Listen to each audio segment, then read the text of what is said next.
Hi, I'm Jennifer Jill Araya. And I'm Sarah Beth Goer. Welcome to the Crafting Audiobooks podcast, where we discuss the art and craft of audiobooks, and we aim to go deep quick.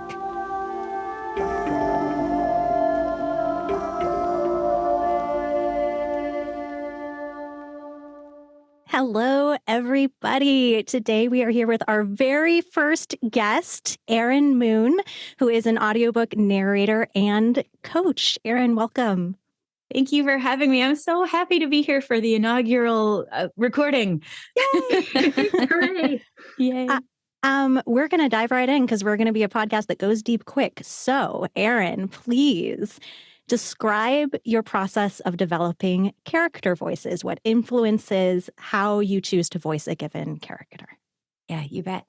So what I love to do, for me, everything is in the text. So everything comes from the book and the story crafting of the book, the genre of the book, all of those things, of course, like the fundamentals, but also kind of like casting a movie. I also look at who's showing up the most. So I have something that I call the family of leads. So I'm like trying to determine who are the lead characters, whether they're actual family or like friend family or, nemesis family. Who are the it's usually around 5 to 8 fundamental characters that are pushing the protagonist's story along. And then looking at why are they in the book? So why have they been written? However, the process of the author was, like, whether it came up, because some authors plot everything out, and then others, it just kind of grows and organically kind of comes out of them. Characters present themselves, kind of thing. And so, however that process has happened, I look at the text and what I really need to see is, like, how and why has this person been shown up? Like, why are they in this story? Because the story is fundamentally about the protagonist and their journey. And yes, there are fundamental stories around them as well. And so I'll look for that as on top of it is like, who else is going on a journey and who is staying still? Why are they staying still? If they're staying still, it might just be something has to stay still for everything else to ping around. And then I'm looking at building that family of leads really concisely so that my listeners know the second dialogue begins, who is speaking, because those are the people who are crafting the whole story. Like, those are the characters that are the most important, that my listener knows who it is right off the bat.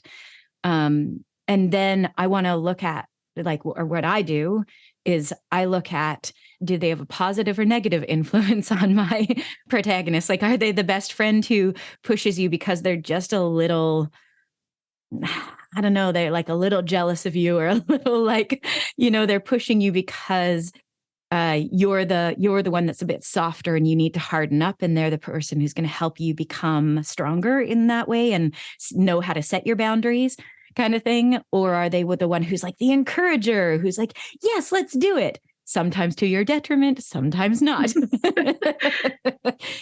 So all of those aspects, like, is it mean mom is what I call it. Is it mean mom or nice mom? Those are really important relationships that I have to get super clear on, because they help the story listener, story reader, reading, listening, same, go on that journey of the protagonist. Like, am I somebody who deals with a parent who influences them negatively or positively?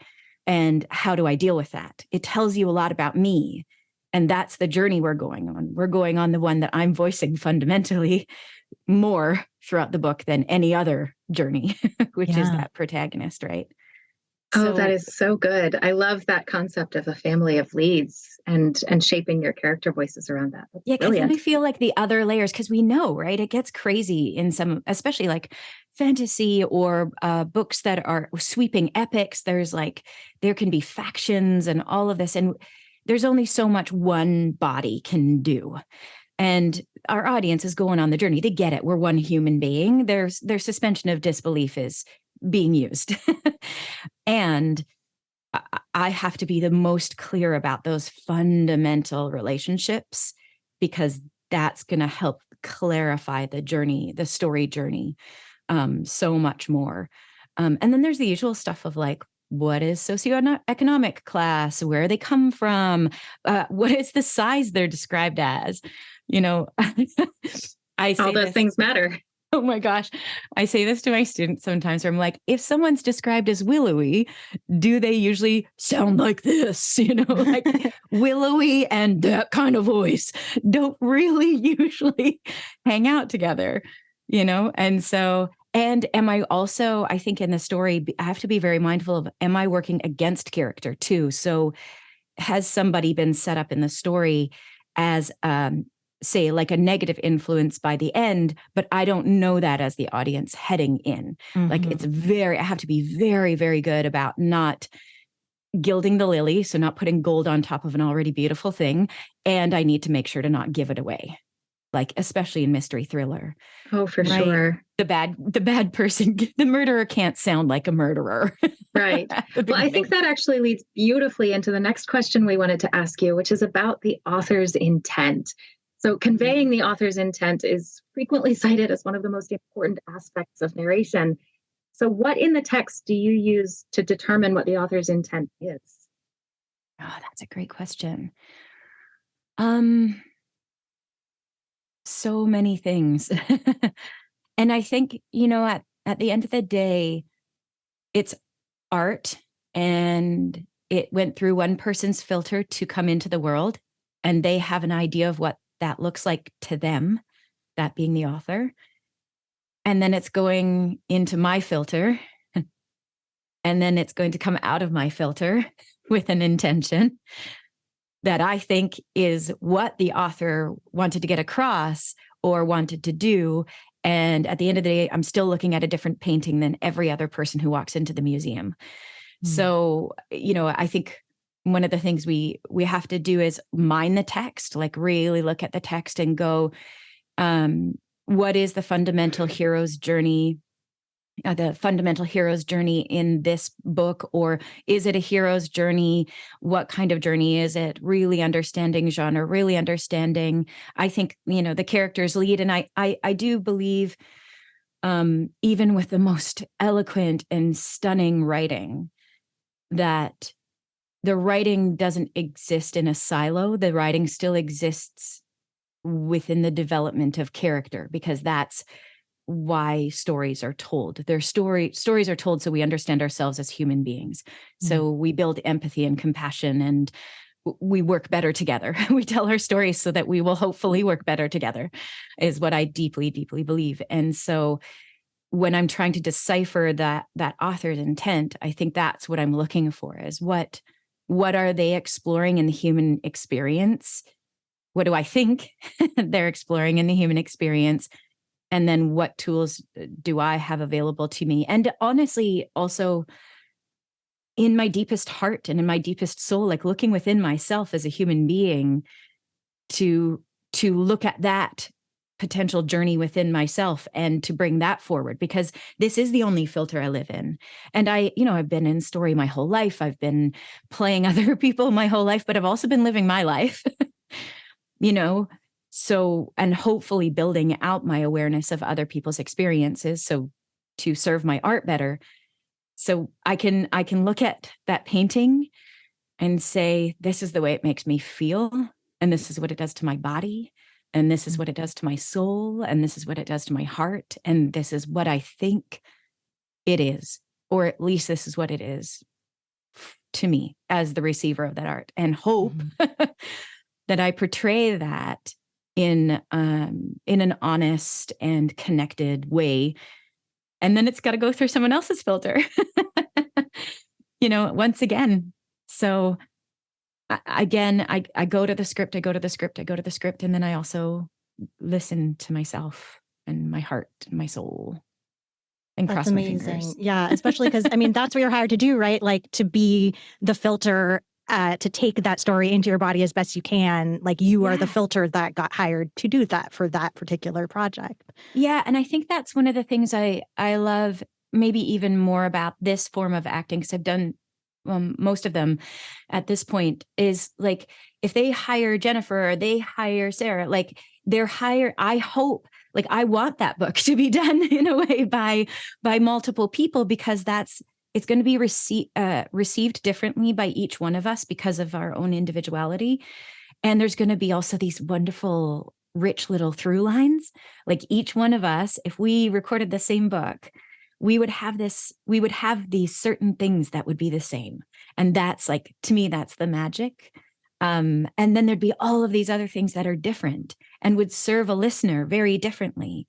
And we would all serve different listeners differently because of their wonderful makeup of being human beings. So I kind of love that about our form of acting, because we have taken out the way that we look. We have taken out, so many cultural ideas about our bodies and about the way we move our bodies and things that are in other forms of acting. And so here it's just my voice. So I can look like whatever you imagine I look like. And so I love that. It feels less competitive, I would absolutely agree with that. Yeah. Yeah. I love that part of it. Our last question for you today. You've already given us so much rich information about how you prep a book. So I'm really excited to hear how you would answer this last one, which is, if you had to name just one, what is the number one most crucial task you do when you are prepping a book? Okay, so logistically, I think it's getting my character and pronunciation sheets really tight. Yep. Because it just makes my life so much easier, not only in the booth, but, like, I'm sure you both had this experience where, like, oh, you wrote a sequel? Right. You wrote a prequel. Oh, it's 5 years later. What the hell did I do on that book? So like, and also, like, to mitigate pickups. I'm a little bit on the higher pickup side just because of the way that my particular brain works. And so I like want to make sure that all of that stuff is super tight so I don't get those pickups. I'm going to get my little tiny misreads and end of word shifts and stuff like that. But then as far as an artist goes, for me, it's as I prep, because I mark up my script because I'm a theater kid. So I mark up my script, and then, I don't pay attention to half of it once I'm actually in there, because I feel like when I read a book to prep it, I'm eating it, like I'm digesting it. Much as I have with scripts my whole life as an actor. Like, if I read a book, I can't read a book on an electric screen if I'm reading it for pleasure. It has to be a paper book, because I can't have a pen around me, because I'm going to just start, like, marking it up. Same. Because it's the way I kind of consume, I think, story. I do literally consume it.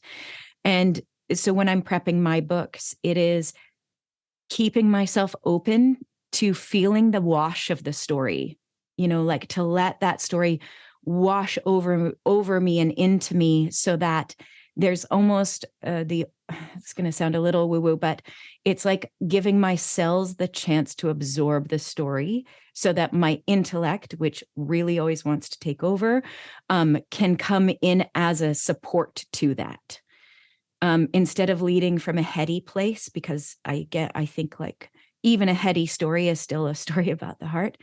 So that I have that opportunity to kind of back myself up if I let the story wash over me, and then trust, like, I've got years of experience and all these little techniques and blah, blah, blah, all these other things that I have in my wheelhouse that I can use, but I gotta open myself up to all the permutations of that story first.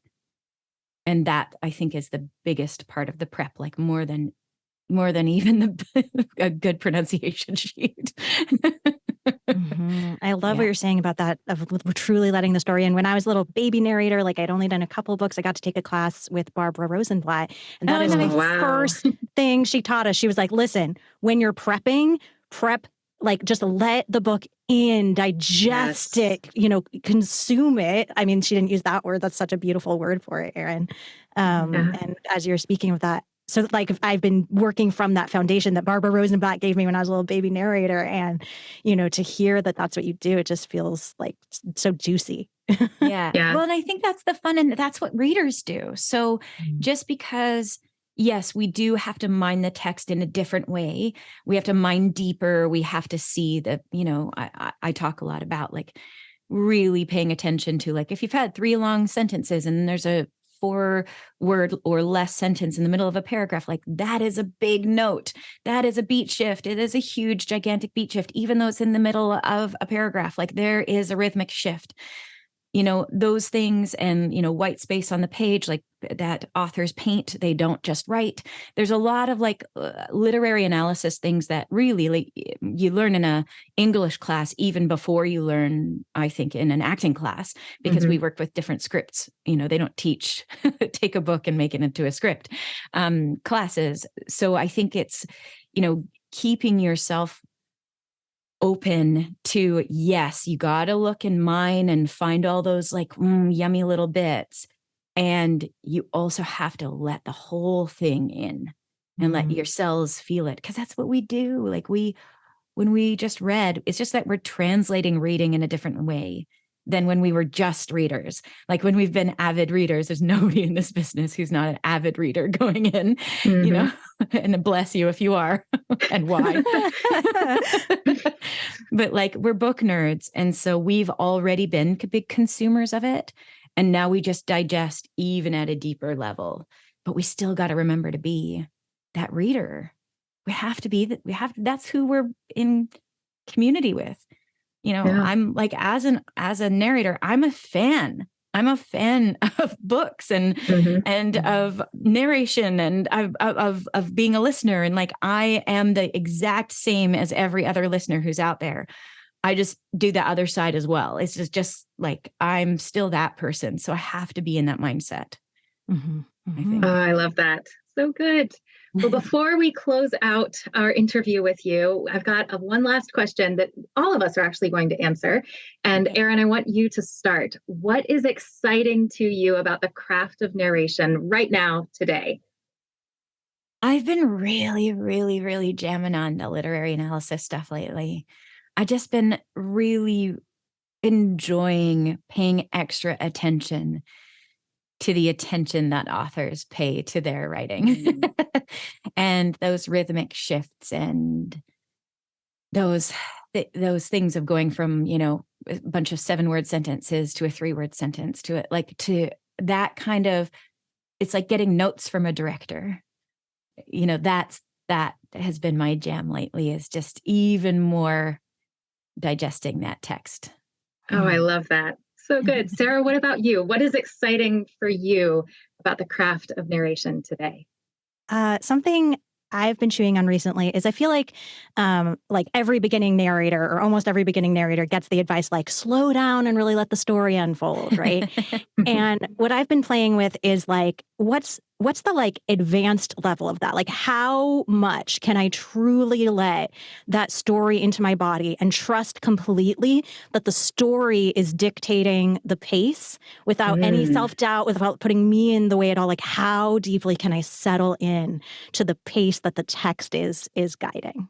Oh, I love that. I love that because it opens up so many different books too. Like, different books have different needs. Oh, I love it's so that. individualized to that story, and that goes back to everything you've been saying about prepping and because that's really that's what you were talking about, both in terms of consuming the specifics, like, oh well, there's suddenly a sentence that's its own paragraph that matters. There's the technical of that, but there's also the overall flow as well. Yes, and it gives variance then. Instead of being like, I'm going to pace the entire book like this. It's like, nobody put is your like listeners that. to sleep. Nobody's like that. That's for sleep stories. Like, that's not what we do. Yeah. Yeah, exactly. Like, what is Absolutely. this moment? What is the text asking in this moment about this? Yeah. Oh, such good stuff. And I will answer for me. What's exciting for me about the craft of audiobook narration right now is the way that the books that we read and the work that we do transform transport us to other places and other times. I'm recording a historical fiction right now and kind of feel a little bit like I'm living in the 1940s because when I'm doing my work, I'm getting so involved and invested in the time period of the book. And just really letting myself sink into that has been a really lovely place to be this last little bit. I'm thoroughly enjoying it. I love that you're going to be drawing seams on your calves in no time. I know, exactly. And buying fancy hats. Yep. Yeah, you got to have the fascinators. Well, Erin, thank you so much for joining us on today's episode of Crafting Audiobooks. It has truly been a joy to chat with you. And thank you for sharing your time and your insights. And this has just been so much fun. Thank you. Thank you so much for having me. And I'm just wishing you so much beauty and joy and wonderful conversations and deep dives with all of your interviewees to come. Yay! Yay!